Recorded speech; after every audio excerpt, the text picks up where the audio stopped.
पेशावर में मोटरसाइकिल सवारों को हेलमेट के इस्तेमाल की तरफ राग़िब करने के लिए ट्रैफिक पुलिस पेशावर ने नया तरीका शुरू कर दिया। अब जुर्माने के साथ मोटरसाइकिल सवारों को हेलमेट भी मिलेगा।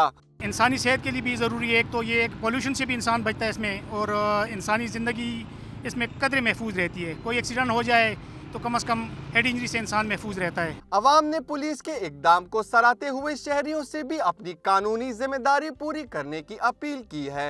अगर देखा जाए तो हेलमेट इतना ज़रूरी है।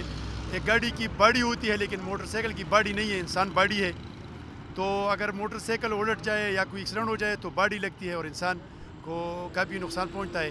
तो हमारा मकसद यही है कि अवाम में शऊर पैदा करें कि हेलमेट कितना ज़रूरी है। इस किस्म के मुहिम से जहां मोटरसाइकिल सवारों में हेलमेट के इस्तेमाल का रुझान बढ़ेगा, वहीं किसी भी हादसे की सूरत में नुकसान का तदारक होगा। कैमरामैन काशान अरशद के साथ जाहिद इमदाद, डॉन न्यूज़, पेशावर।